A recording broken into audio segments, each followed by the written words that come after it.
Muy bien.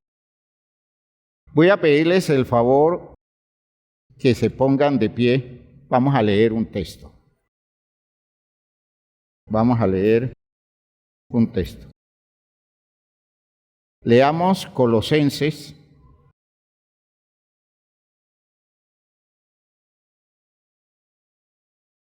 Colosenses en el capítulo 3.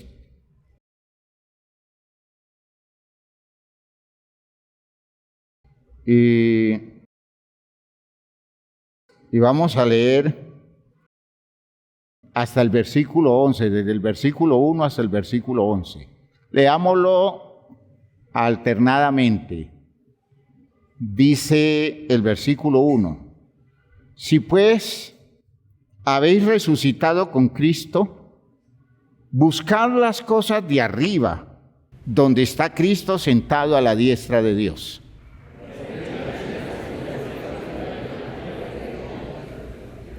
Porque habéis muerto y vuestra vida está escondida con Cristo en Dios.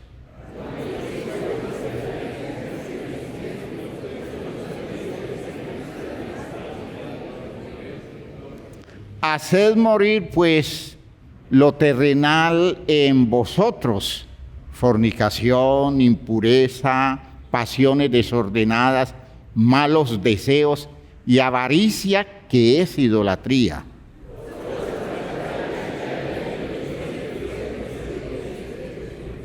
En las cuales vosotros también anduvisteis en otro tiempo, cuando vivíais en ellas.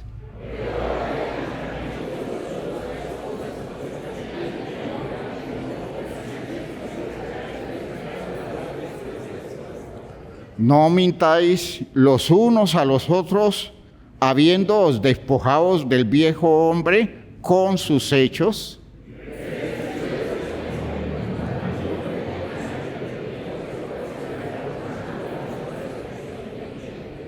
donde no hay griego ni judío, circuncisión ni incircuncisión, bárbaro ni escita, siervo ni libre, sino que Cristo es el todo y en todos. Amén. Amén. Padre de gloria, háblanos por tu palabra. Dirige, Señor, tus razones a la vida de cada uno de nosotros y despierta en tu iglesia la motivación para vivir a la altura de lo que tú nos revelas. Dios mío, ayúdanos entonces a construir en nuestra mente el espacio para que la verdad de hoy cale profundamente. Ayúdanos a través del poder de tu Espíritu y sobre todas las cosas, Señor, danos la capacidad para entender mediante tu sabiduría la forma práctica de entender esto que hoy se nos enseña para edificación de nuestras vidas. Sálvanos por tu palabra, libéranos por tu palabra, ayúdanos, Señor, a superarnos a través de las razones que tú nos das por tu palabra. En el nombre de Jesús. Amén, amén, amén. Siéntense, hermanos. Fíjense que estamos mostrando cómo se construye la condición nuestra que vence al mal. Y construir la condición que vence al mal es elaborar una manera de vivir que ponga en cintura todas nuestras condiciones humanas, animales. Podemos aquí hablar con libertad de esa expresión, y someterlas al régimen de nuestra condición humana espiritual, que se emparenta con Dios, porque Dios nos reclama para Él, así como nuestra condición animal nos reclama para ella. Esa naturaleza animal en nosotros nos pide que nos comportemos como el animal que podemos ser, el animal que llevamos en nuestra naturaleza biológica. Y lo grandioso de todo eso, y digo grandioso porque es una cosa muy representativa, el elemento animal ha construido cultura. ¿Ya? La cultura se construye de allí, porque entiendan que nuestra inteligencia de base es animal. Cuando hablamos de inteligencia espiritual ya estamos hablando de otra cosa, de un nivel de experiencia de lo de Dios en nosotros que nos eleva por encima de todas las fuerzas naturales, físicas, instintivas, pasionales que nosotros se dan. Pero si usted analiza qué es lo que se da como cultura desde el punto de vista humano, es dignificar todas esas expresiones emocionales, sensitivas, todas esas expresiones de fuerzas pasionales, de el poder de sentires que nosotros con ellos construimos un espacio de vida, hacemos nuestro nicho humano, el territorio humano en la tierra que está ligado al nicho biológico al que pertenecemos, pero lo particularizamos y a eso nosotros lo llamamos cultura, ¿ya? A eso nosotros lo llamamos cultura. Y todas esas cosas expresan condiciones de esa naturaleza nuestra, y con eso el poder del mundo nos ha dicho es suficiente para vivir bien y ser felices en este mundo. Nosotros entendemos a la luz de la revelación que ese es mensaje del mal, porque prescinde de Dios y desconoce el lugar de Dios. Y miren que los textos van marcando esa demanda, la demanda de superar lo de acá y elevarnos hacia lo de allá y convertirlo en práctica cotidiana nuestra, esa forma de aprender a vivir en función de las razones superiores y no de las condiciones simplemente naturales nuestras acá. El primer texto que hemos leído, el primer versículo dice: si pues habéis resucitado con Cristo, miren, figura, ¿no? Maravillosa. Habéis resucitado con Cristo, ¿qué quiere decir? Si se han levantado ustedes de esa condición humana reducida en la expectativa que generó la resurrección de Cristo, porque Cristo al resucitar, resucita con unas condiciones que superan las simplemente biológicas. El Jesús que resucitó, ¿ya? El Jesús que se levantó de la tumba no es el Jesús, es la misma persona, pero no es en las condiciones del Jesús que fue a la tumba. Es decir, en Jesús se dio una transformación. Y entonces, por la fe, nos dice el apóstol Pablo, ustedes deben creer que como Jesús resucitó para superar su naturaleza biológica, oigan bien, para superar su naturaleza biológica, ustedes por la fe también han resucitado y están luchando por mantener en control, mientras estemos en este mundo, toda esa naturaleza biológica. Y la forma elegante como lo presenta Pablo es diciendo: si pues habéis resucitado con Cristo, es decir, si habéis creído en la resurrección de Cristo, de modo que en la práctica de sus vidas ustedes están actuando como aquellos que están buscando todo aquello que Cristo ya logró y se están esforzando por superar lo que Cristo superó por su resurrección de entre los muertos. Si habéis resucitado con Cristo. Literalmente no hemos resucitado con Cristo, ¿no es cierto? Es un planteamiento para despertar en nosotros la fe. Si habéis resucitado, si habéis creído en la resurrección de Cristo y estáis aplicando el mensaje de esa resurrección como manera de superación para la vida de ustedes, ¿ya? Fíjense que es la forma como podríamos explicar el texto que en su presentación teológica es hermosa, ¿ya? La presentación teológica dice, si habéis resucitado con Cristo, y ya con eso estamos entendiendo una gran cantidad de ideas que no se reducen a la idea de resurrección que no hemos efectuado, sino a nuestra manera de creer a partir de la resurrección de Cristo. ¿Ven ustedes? Si habéis resucitado con Cristo, buscad las cosas de arriba, aleluya, donde está Cristo sentado a la diestra de Dios. Cuando dice donde está Cristo sentado a la diestra de Dios, la idea de sentarse es la idea de recibir dignificación. Es decir, el que se sienta ya ha sido dignificado, ya ha sido glorificado, ya ha sido exaltado. Ya. Buscar las cosas de arriba. Interésense por eso que les espera, por eso que les está prometido.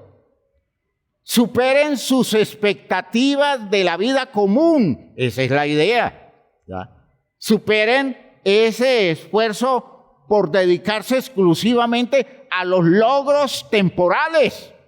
Dedíquense a construir todo aquello que les da la oportunidad de hacer más cercana las posibilidades de la gloria eterna a la que ustedes han sido llamados, de modo que pongan bajo control todas esas fuerzas elementales que los reducen y los convierten en personas dedicadas únicamente a satisfacer las demandas de la condición natural que ustedes tienen. Supérense, salgan de eso y comiencen a construir el edificio de su nueva dimensión de vida, su condición que está por encima de lo simplemente natural, porque ustedes han sido llamados a eso.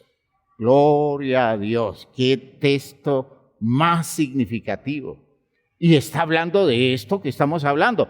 Está llevándonos a enfrentar el poder del mal y poder decirle al mal que el territorio nuestro no es el de nuestras pasiones, no es el de nuestros instintos, no es el de nuestros deseos simples, sino que el territorio nuestro es el llamamiento que tenemos a la gloria de Dios y por tanto nos superamos y por tanto nos ponemos por encima de nuestras pasiones, nos ponemos por encima de nuestros deseos simples y lo reducimos eso a la simple satisfacción de lo que aquí nos sostiene la vida, pero la razón por la que yo vivo son las razones superiores. Fíjese que es una demanda fuerte. Eso es disciplina. Es que cuando Pablo expresa cosas así, está creando un programa de disciplina. Es un programa de ejercicio espiritual. ¿Ven? Nosotros leemos esos textos y no entendemos todo lo que nos está reclamando el texto como práctica de vida. Dice, poner la mira en las cosas de arriba. Dice que va cada día, cada vez más, dándole más claridad a la expectativa que yo debo desarrollar. Poner la mira en las cosas de arriba, no en las de la tierra. Y fíjese que aquí coloca una categoría de enorme valor espiritual, porque habéis muerto. Gloria a Dios. Ustedes ya se murieron. Es decir, ustedes decidieron renunciar a una forma de vivir. De hecho, esa es la figura del bautismo, ¿no? Esa es la figura del bautismo. Es una de las expresiones más significativas del bautismo. El bautismo indica una decisión de muerte. Toda persona que se bautiza está aceptando una muerte. Es decir, las personas que se bautizan están asumiendo una renuncia. ¿Y cuál es la renuncia? A una vida que ya no tiene sentido porque hay una expectativa distinta. Entonces, porque habéis muerto y vuestra vida está escondida. Escuchen eso, la palabra que se usa allí, escondida. ¿Qué quiere decir escondida? Lo más básico de esa idea es que no se ve. Su vida no se ve. Su vida está oculta. ¿Y en dónde está oculta? Al lado de Cristo, en Dios. Al lado de Cristo, con Cristo, en Dios. ¿Ya? Vuestra vida habéis muerto y vuestra vida está escondida con Cristo en Dios. Es decir, la vida mía, la vida suya, fue trasladada de esta experiencia aquí en la tierra a una posibilidad allá en el cielo. Y allá está escondida, quiere decir que está guardada, que está metida en un territorio de protección, que por tanto esa vida en esas condiciones no se va a ver aquí. Aquí no se va a ver, no hay manera de que la pueda ver. Cuando usted le está pidiendo a Dios experiencias que tengan que ver con experiencias de dimensiones espirituales especiales aquí en la tierra, eso no lo va a ver usted aquí en la tierra. Aquí en la tierra vivimos esa paradoja de nuestra experiencia de fe. Aquí en la tierra es el territorio de la debilidad, el territorio de la decadencia, el territorio de las grandes pérdidas, el territorio de la limitación estrecha, el territorio de la ignorancia, el territorio de la insuficiencia, el territorio de la necesidad. Es aquí en la tierra. La vida como tal, hermanos míos, esa vida está guardada. Por tanto, está en un almacén de la que usted ni yo podemos sacarla y que está reservada para manifestarse solo en el momento en que nosotros estemos en las condiciones y en el territorio en que se pueda manifestar.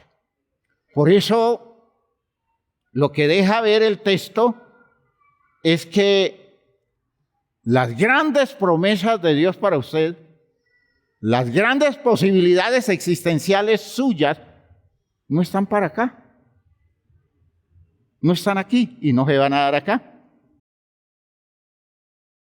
Eso está guardado. Eso está escondido. Usted aquí está expuesta a las mismas cosas que todo el mundo está expuesto. Y si Dios lo guarda a usted es porque Dios está a través de usted haciendo un trabajo que se tiene que hacer aquí en el mundo. Pero es que lo que Dios tiene para usted no está acá. Y cuando la gente comienza a hacer esas elaboraciones de creer que todo lo que Dios quiere darle se lo va a dar acá y que lo que le da acá es la máxima expresión de la buena voluntad de Dios y es que Dios los quiere mucho porque les da esto o aquello acá. Todo lo que aquí nos da Dios son herramientas, son recursos de trabajo.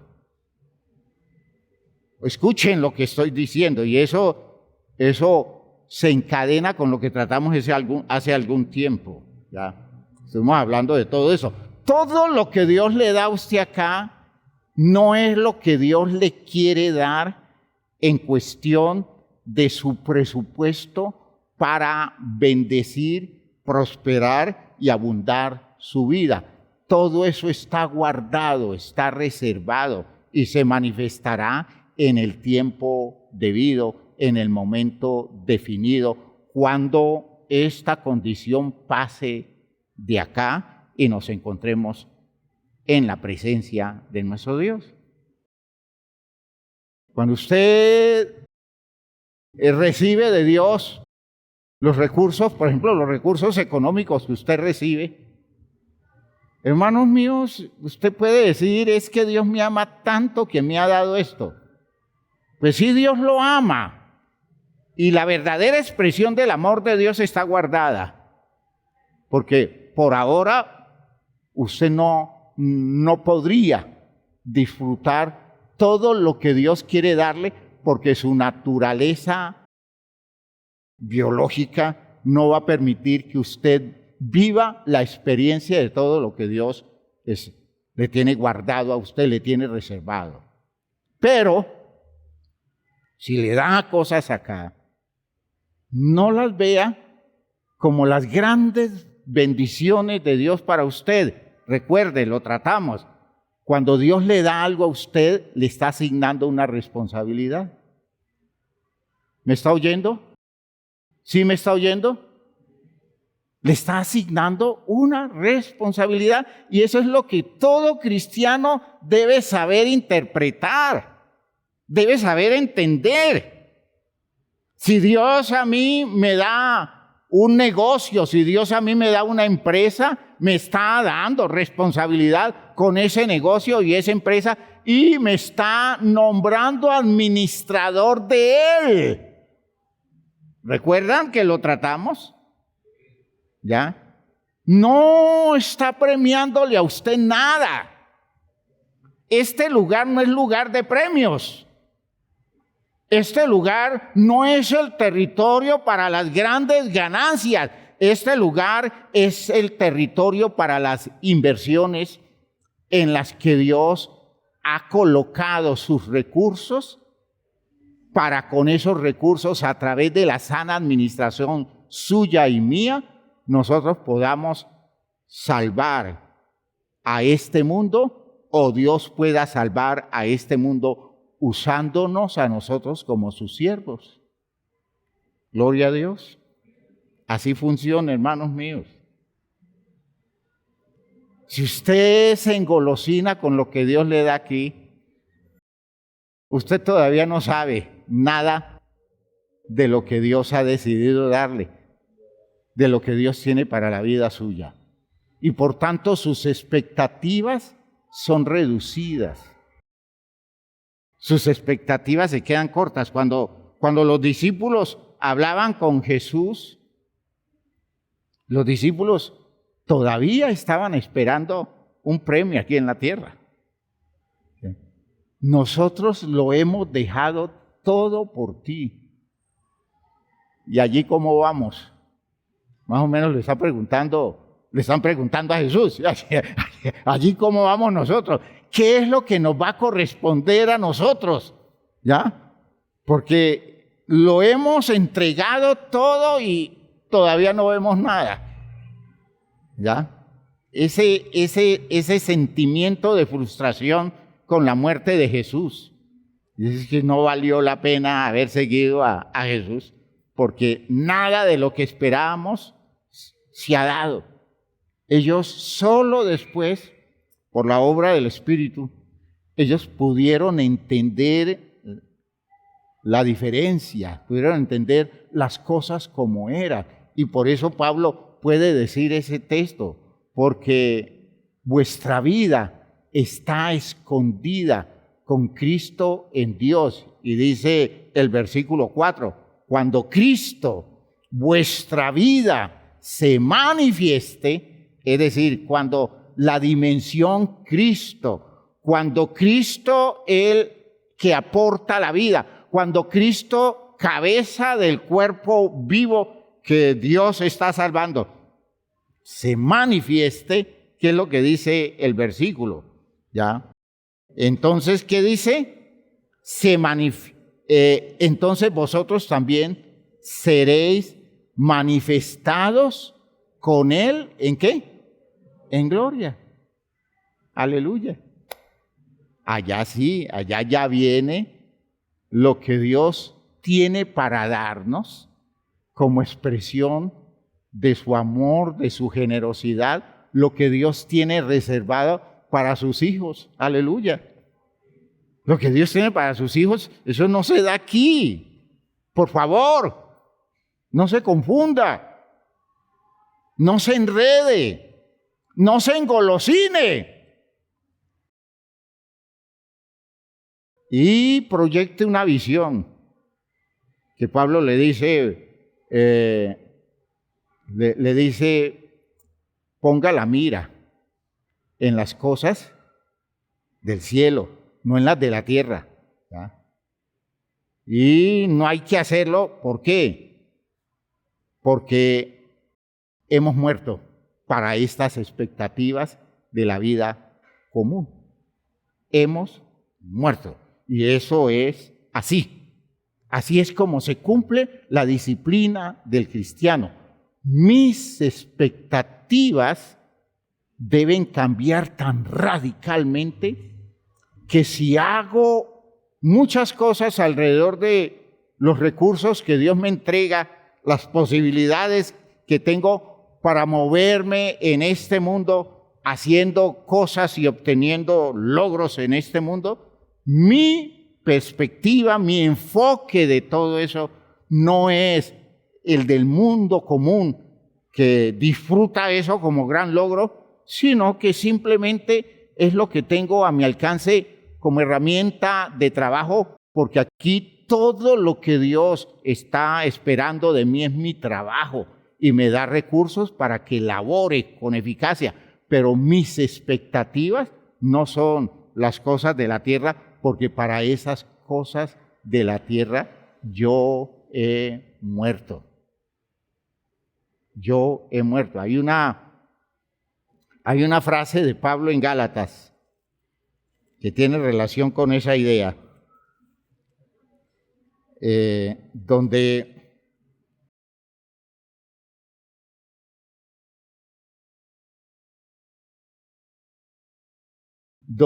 él deja ver cómo a través de nuestra disciplina espiritual y el poder de Cristo, nuestra manera de ver el mundo y la manera que tiene el mundo de vernos a nosotros es totalmente distinta a la forma como la gente en lo común ve el mundo y como el mundo ve la gente en lo común.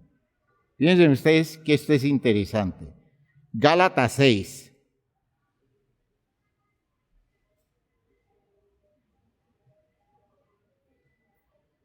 Dice, voy a leer desde el versículo 11 para darles contexto. Mirad cuán grandes letras os escribo de mi propia mano. La habilidad de Pablo para evidenciar positivamente una limitación que él tiene, ¿no? De hecho, Pablo no escribía normalmente sus cartas, él las dictaba. Y los escribanos que las hacían, pues, usaban su propio conocimiento, sus propias letras. Pero a veces Pablo quería resaltar alguna cosa y escribía con su puño y letra. Pablo tenía el inconveniente de que él tenía dificultades visuales. Y entonces, cuando escribía, resaltaba su déficit Y claro, como los sordos terminan hablando duro, en voz alta, porque es la compensación que hacen. El que está con dificultad visual escribe grande para poder leer él mismo. ¿Ya? Escribe grande. Y Pablo usa esa limitación para decirles, les escribo grande para que ustedes entiendan que quiero resaltar esto, ¿no? Mirad con cuán grandes letras os escribo de mi propia mano. Es decir, lo que van a leer es para que le presten mucha atención. Maravilloso, ¿no? Genial el hombre de Dios. Todos los que quieren agradar en la carne, esto os obligan a que os circuncidéis. Fíjense que aún en el culto y en la identificación de la persona como creyente en Dios, la circuncisión es una práctica, si se define como práctica religiosa, es una práctica que no tiende a elevar la dimensión espiritual de las personas que lo hacen. Por tanto, el cristianismo no practicó la circuncisión porque es digámoslo así, como una especie de control en la carne, y que no porque se haga la circuncisión la persona toma una postura espiritual válida. Entonces dice, los que os obligan, los que quieren agradar en la carne, esto os obligan a que os circuncidéis solamente para no padecer persecución a causa de la cruz de Cristo. Miren el factor renuncia de la cruz de Cristo. Porque ni aun los mismos que se circuncidan guardan la ley, pero quieren que vosotros os circuncidéis para gloriarse en vuestra carne. Pero lejos esté de mí gloriarme, sino en la cruz de Cristo. Miren el aspecto edificante de la visión de la cruz de Cristo. La cruz de Cristo es el territorio de las renuncias. Yo renuncio a muchas cosas y lo hago en la figura de la cruz de Cristo. ¿Ya? Hay cosas que eran mis grandes expectativas en este mundo, pero yo fui crucificado con Cristo. Y en esa cruz de Cristo yo dejé crucificado mis expectativas que me hacían tanto daño para mi interés espiritual. Deseos, planes, proyectos que les tuve que cambiar su presentación y su manejo, porque aunque seguía haciendo esas cosas, el enfoque fue distinto, porque eso quedó crucificado con Cristo. Aleluya. La cruz de Cristo es la figura de habéis muerto, la misma figura, porque habéis muerto, dice Colosenses. Aquí lo está presentando como la cruz de Cristo. Y hay gente que no quiere vivir un cristianismo donde tenga que ubicarse en la cruz de Cristo. No ser perseguidos, no recibir afrenta, recibir todos los privilegios que la gente tiene en el mundo. Cristianos que están deseosos de conquistar las metas que la gente en el mundo conquista, quiere hacer las cosas que la gente en el mundo hace con los mismos objetivos que tiene la gente en el mundo, por tanto se niegan a renunciar a una forma de vida porque no soportan la idea de no lograr las metas que son interesantísimas, significativas y representativas para ellos, las metas de este mundo. Porque de hecho todavía no se han agarrado de nada allá arriba, porque no lo tienen claro, porque tampoco les interesa y esto de este mundo les pesa mucho. Mientras el mundo pese tanto, el cielo no se le va a abrir a nadie. Escuchen lo que estoy diciendo. Si el mundo pesa tanto, si el mundo significa tanto, las personas, las expectativas del cielo no se le abren. No se abren, no lo entienden, no lo captan. Y pueden pasar muchos años en el medio cristiano y siguen tan perdidos como siempre, porque todo lo que están buscando es lo que normalmente han buscado en este mundo. No tienen cómo ubicar su vida en el espíritu del sacrificio, de la renuncia de Cristo en la cruz del Calvario. Figura, fíjese que es la misma figura. Dice, pero lejos esté de mí gloriarme, sino en la cruz de nuestro Señor Jesucristo, por quien el mundo me es crucificado, a mí, y yo al mundo. Aleluya. Miren ustedes esta correspondencia entre el mundo y mi vida a partir de la cruz de Cristo. Cuando yo veo al mundo desde la cruz de Cristo, el mundo no me resulta atractivo. El mundo no me llama la atención. El mundo no me motiva para buscar lo que la gente está buscando allá, en la forma común que lo buscan, ¿ya? Pero cuando el mundo me ve a mí en la cruz de Cristo, yo tampoco le llamo la atención. Aleluya. Yo no represento nada para el mundo. El mundo no me ve atractivo. El mundo me va a desconocer, a despreciar, a ignorar, porque ¿de qué le puede servir un crucificado? ¿Qué representa un crucificado? Pérdida, ignominia, desprestigio, deshonor. De modo que cuando el mundo me ve en la cruz de Cristo, el mundo me da la espalda. El mundo me ignora. Y qué grato es eso, pensando en mi salvación. Aleluya. Qué feo es que el mundo me vea atractivo y que el mundo me tienda redes para atraparme, que el mundo trate de engancharme en sus expectativas, en sus intereses. ¿Y cuando el mundo hace eso? Cuando me ve a mí tan motivado por esas cosas y tan lejos de la cruz de Cristo. ¿Va quedando claro? Y cuando yo estoy en ese plan, hermanos, estoy elaborando una vida para satisfacer los deseos de mi condición natural, los deseos de mis anhelos y de mis expectativas comunes y simples. Y caigo en el juego común en el que cae todo el mundo.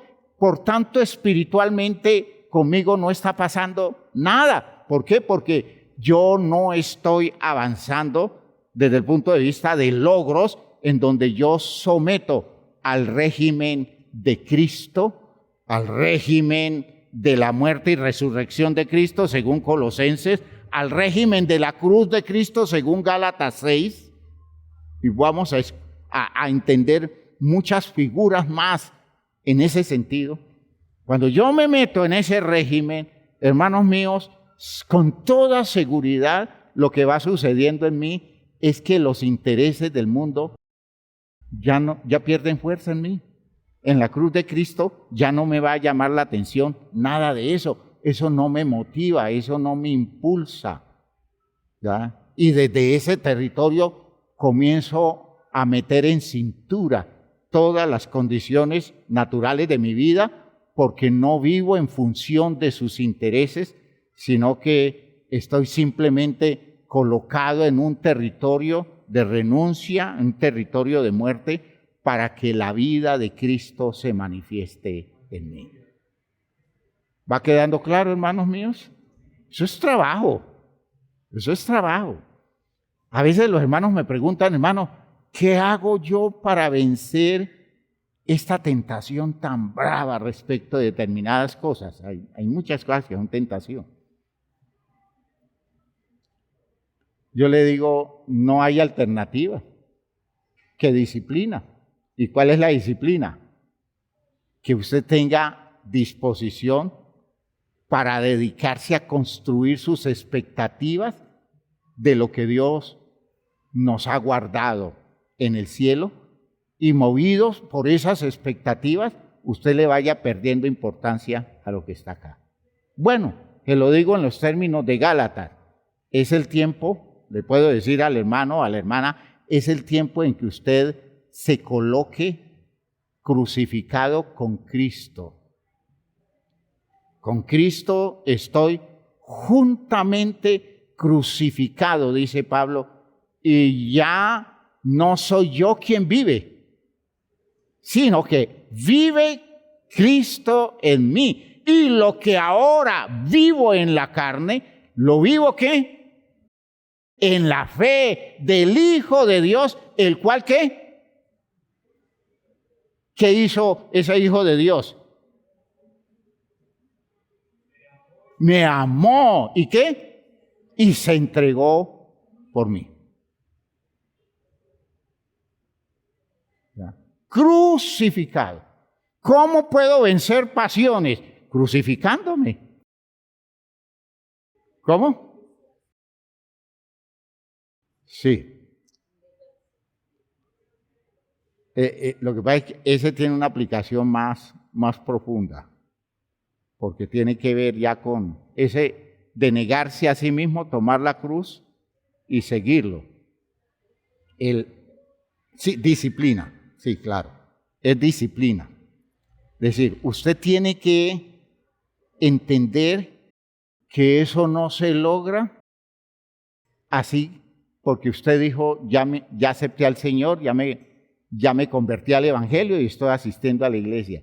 Eso se logra haciendo el trabajo. Y el trabajo serio, oiga, el trabajo serio comienza con renuncia. Comienza con decidir la muerte. Por eso todo proceso espiritual en un creyente se inicia con el bautismo. Entiendan. Todo proceso espiritual en un creyente se inicia con el bautismo. Y el bautismo no es el bautismo en agua. Es el bautismo en Cristo, lo hemos dicho. Y el bautismo en Cristo significa que yo soy sumergido, metido en las condiciones de la personalidad, de las vivencias, de la experiencia y de las implicaciones de la vida de Cristo Jesús. Por tanto, el bautismo es muerte. Cuando Jesús aceptó el bautismo, hermanos, Jesús aceptó la muerte. ¿Por qué? Porque renunció a sus expectativas personalísimas, a sus planes, a sus intereses, a eso de vivir una vida para conseguir los objetivos de una existencia humana normal y poder salir adelante en la vida, triunfar en la vida. No, a partir del bautismo Jesús murió para esas expectativas y decidió vivir exclusivamente para el propósito de Dios, de modo que el bautismo de Jesús fue una decisión de muerte. Recuerdan que Jesús les decía a los discípulos, de un bautismo debo de ser bautizado, y cómo me angustio yo antes de que llegue. Él sabía que estaba condenado a muerte, y condenarse a muerte no es simplemente que lo maten, porque a veces lo más sencillo es que lo maten, ¿ya? Lo más elemental es que a alguien lo maten. Después de que lo mataron y no pasa nada. Lo grave es uno morirse. ¿Y cómo morirse? En el proceso de renuncias. ¿Ya? En el proceso de renuncias. En la práctica espiritual del sacrificio vivo santo, agradable a Dios. No el sacrificio para que lo maten, sino el sacrificio para vivir. Vivir en un plan de renuncia. Lo que dice Romanos 12:1, ¿no? Presentéis vuestros cuerpos en sacrificio vivo. Entiendan que no es sacrificio de muerte, es mantener la vida en la renuncia. Es decir, decidir renunciar a formas de vivir, a maneras de practicar la existencia, a maneras de relacionarse, a intereses, a motivaciones para ajustar cualquier motivación de este mundo a los intereses gloriosos del propósito eterno de Dios con nosotros. Aleluya. Y eso hace la diferencia. ¿Ha quedado clara la idea? ¿Hasta aquí vamos bien? Vamos entendiendo Colosenses 3. Como Colosenses 3 hay una cantidad de textos en la Biblia que si no los analizamos de fondo, nos perdemos su enorme riqueza. Hermanos, Colosenses 3 está diciendo, por favor, dedíquense a buscar lo que está allá y dispónganse a renunciar. Están muertos, dispónganse a renunciar a lo que está acá. Dentro de 8 días vamos a mirar otros detalles de Colosenses 3, pero observen ustedes que es la forma como vencemos el mal. Yo veo esa práctica que le hace la apología al mal en nosotros. ¿Ya? Por ejemplo, tantas expectativas mal elaboradas que ni siquiera son planes, son sueños. Yo veo a la gente soñando, perdóname la expresión, pero veo a la gente soñando bobadas, en sus ilusiones, en su manera de concebir logros en este mundo, objetivos en esta vida. Y claro, con eso lo único que hace es alimentar el elemento natural de ellos acá, sus intereses comunes, sus motivaciones comunes. Y hermanos míos, nunca están elevando su vida hacia la visión de lo trascendente. ¿Por qué? Porque están aferrados a lo de acá, absolutamente aferrados a lo de acá. Y entonces uno dice, si siquiera hacer un programa de vida basado en cosas objetivas para lograr aquí, sino sueños e ilusiones, fantasías, y detrás de esas fantasías correr sin poder elaborar una esperanza cierta de lo que Dios nos ha prometido. Hermanos míos, eso es trágico. Y estando en la iglesia, eso es trágico. ¿Ya? Eso es trágico. Porque no está pesando nada lo que Cristo ha logrado, lo que Cristo ha vivido. Así que entendamos que nuestra vida está escondida con Cristo en Dios, pero cuando Cristo se manifieste, nos manifestaremos juntamente con Él, pero eso es allá, no acá. ¿Quedó claro, hermanos míos? Eso es allá, eso no es acá. Acá es trabajar y trabajar duro para la gloria de Dios. Allá es las grandes promesas de Dios para sus hijos. Pónganse de pie, por favor.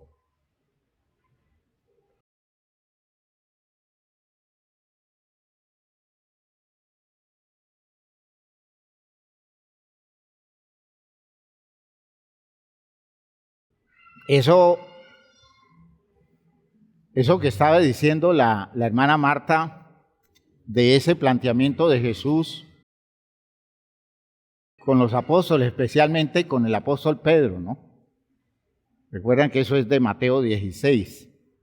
Es una conversación que tiene Jesús con ellos, donde Pedro pasa de la gloria del profeta que recibe revelación hasta la condición de Satanás acá postrado porque Jesús lo ve que no entiende. Fíjese la forma como él le dice, apártate de mí, Satanás, porque me eres estorbo, pues estás viendo las cosas como la gente lo ve. ¿Ya? Estás buscando las cosas que la gente busca. ¿Ya? Y no pones la mira en las cosas de Dios. Y entonces fue la ocasión cuando él aprovecha para decirles a ellos, el que pretenda salvar su vida, la va a perder. Y se refiere a salvar su vida en este mundo, a sus intereses de este mundo, sus planes de este mundo. Pero el que es capaz de renunciar a eso, va a hallar la vida. Y la vida que haya no es simples satisfacciones de este mundo, son los logros de las grandes promesas de Dios. Dice, el que quiera venir en pos de mí, para echárselas a Pedro y a todos sus discípulos, si ustedes quieren venir en pos de mí, lo primero que tienen que hacer es renunciar a sus expectativas comunes. Es renunciar al logro de su vida temporal por su vida temporal. Porque esos logros son válidos cuando yo los enfoco bien. Pero cuando los busco por satisfacer mi ego, por sentirme victorioso, por la comodidad, por lo que representa para mi bienestar, desde el punto de vista humano, eso no sirve. Y entonces dice, él tiene que negarse a sí mismo, tomar su cruz, es decir, aceptar su responsabilidad de vida y seguirme. Ahora, no me sigue de cualquier manera, me sigue en una práctica de disciplina. Y esta es la disciplina que la mayoría de la gente no quiere tomar. Y ese es el punto allí, el punto crítico del fracaso espiritual es porque nadie quiere renunciar a nada, nadie quiere soltar nada. Todo el mundo está aferrado, ¿ya? Y dice, es que si yo suelto, pierdo. Si yo suelto, me vuelvo un miserable. Si yo suelto, yo no gano nada. Hermanos míos, qué cosa tan mentirosa. Y sucede que sin soltar están perdiendo. Sin soltar, aferrados a cualquier cosita, están siendo totalmente vaciados, manoseados, usados. No tienen territorios de dignidad, porque están viviendo bajo la fuerza de esas pasiones que incluye la envidia, que incluye la avaricia, la codicia, y eso no da paz, eso no da sentimiento de realización. Es una mentira todo eso, cuando puede vivir soltando muchas de esas cosas. ¿Queda claro, hermanos míos? A trabajar se dijo, ¿no? A trabajar se dijo. A ver cuántos se mueren esta semana. La garantía es que no les hago ceremonia fúnebre. ¿Ya? Pero a morirse, hermano, mejor, queda más elegante, a clavarse con Cristo en la cruz. ¿Para qué? Para que el mundo pierda atractivo y para que el mundo no nos vea atractivos. Aleluya. Padre eterno, gracias por esto que nos permites trabajar, Señor. Este despertar de sensibilidad, este entendimiento de razones tuyas por las cuales nos quiere llenar de argumentos para salvarnos, para ubicarnos en el territorio de la práctica espiritual válida. Sánanos, Señor, de tantas cosas que requieren sanidad en nosotros para poder optar por la vida que tú quieres darnos en Cristo Jesús. Ayúdanos a superar esta manera común de vivir que tenemos, esta desubicación de nuestras expectativas, ese no entender, Señor, que es preciso comenzar a poner la mira en las cosas que están arriba, donde Cristo está sentado a tu diestra, Padre Santo. En el nombre de Jesucristo, te expreso, Señor, el sentimiento de necesidad que como iglesia tenemos de poder abrir los ojos ante esta realidad y ubicarnos frente a esto de manera válida. Ayúdanos, Señor, a actuar consecuentes con esta claridad que nos estás dando. En el nombre de Jesús el Señor. Amén, amén, amén. Hermanos míos, Dios los bendiga. Salúdense, por favor.